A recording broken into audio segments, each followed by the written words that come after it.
Hallelujah. आप सबको जय मसीह की।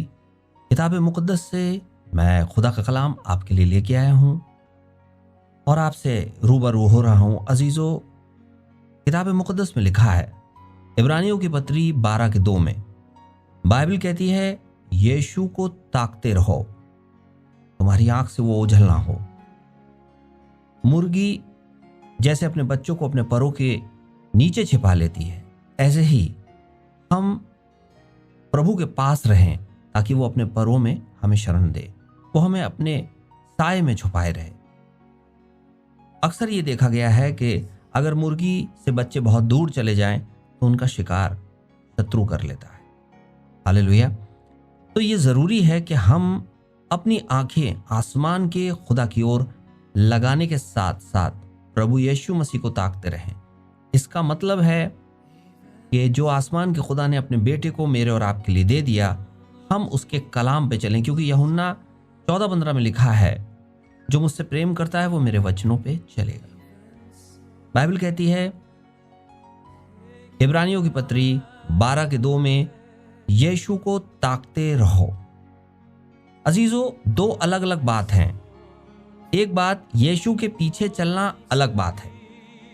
ओके वेल, हम मसीह हैं और हम प्रेज द लॉर्ड भी कर रहे हैं, सारे काम कर रहे हैं, डेली चर्च भी जा रहे हैं, इसे कहते हैं पीछे चलना। मगर जो ज़रूरी है और जो हमें करना चाहिए और जो बाइबल हमें बता रही है, इब्रानियों की पत्री 12:2 में जो हमें बाइबल सिखा रही है, वो ये कह रही है, यीशु को देखते हुए उसके पीछे चलना है। हमको ये पता होना चाहिए कि हमारे घर में किसकी क्रॉस है, यीशु की या चोर की।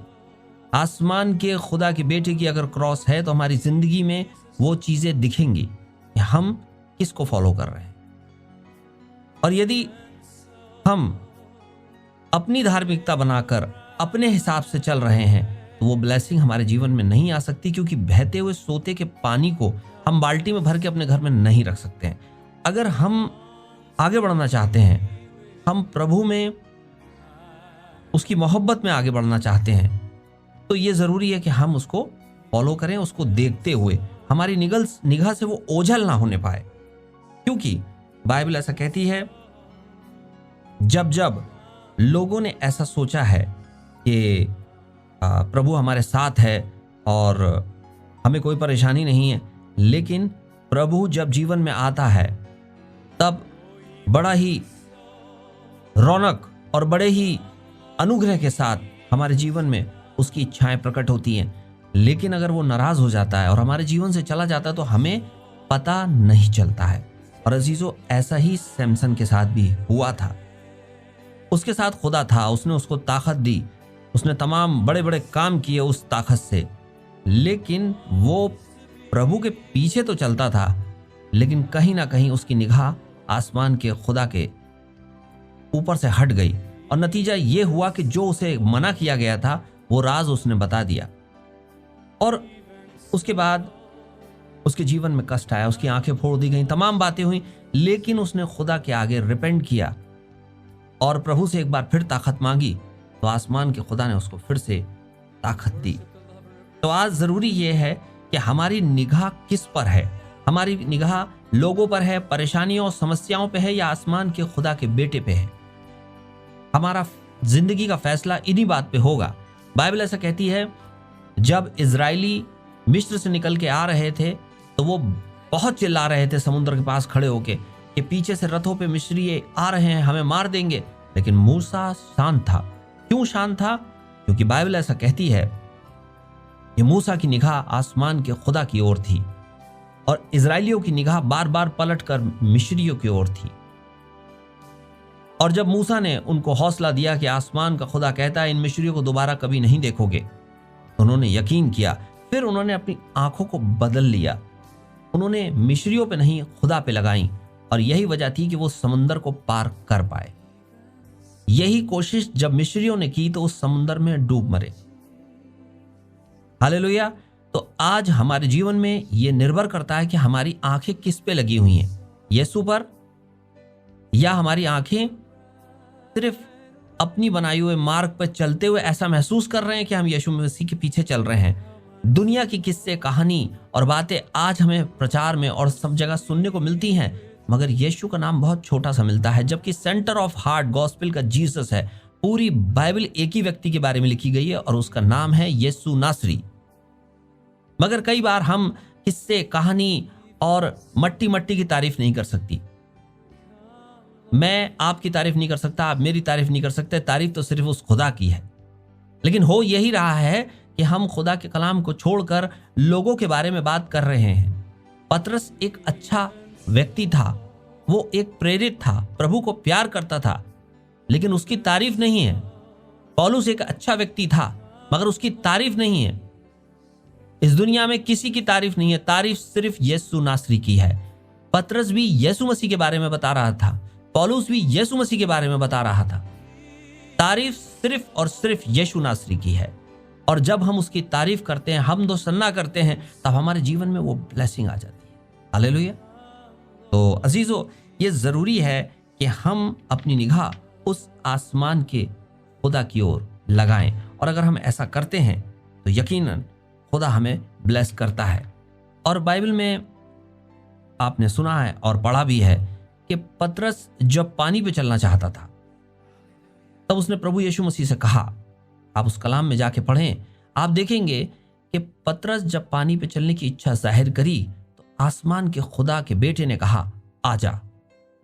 खाली उसको नहीं बुलाया था, सारे लोगों को बुलाया था, लेकिन हिम्मत उसने करी। आपको अपने जीवन में मैरिकल चाहिए तो भरोसे के साथ पैर रखना होगा। और उसने पानी पे पैर रखा और वो चलने लगा। लेकिन गौरतलब बात यह है, वहां ऐसा लिखा है कि जब लहरें उठ रही थी, उसको उसने देखा। यीशु मसीह से उसका आई कांटेक्ट खत्म हो गया। यीशु मसीह को उसने देखना बंद कर दिया। लहरों को देखकर उसको डर लग गया, और जब डर लग गया तो नतीजा क्या हुआ, वो डूबने लगा। आसमान के खुदा के बेटे ने हाथ देके उसको थाम लिया। जब भी हमारी निगाह दुनिया की ओर हो जाती है अजीजों, हम डूबने लगते हैं।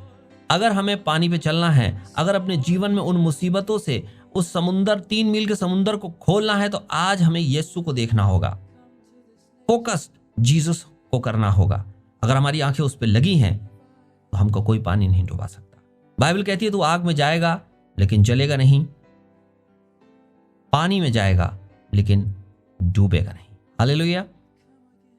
तो खुदा के कलाम में यह बात साफ साफ लिखी है अजीजों कि हमारी निगाह किस पे है। अगर हम यीशु को ताक रहे हैं, यीशु पे निगाह रखे हैं, तो हमारे साथ भी वो होगा जो उस दिन मंदिर में पतरस जब प्रार्थना करने के लिए जा रहे थे, तब वहां पर क्या था, वहां पर पतरस ने उस लंगड़े से कहा, मेरी तरफ देख। अटेंशन चाहता था वो।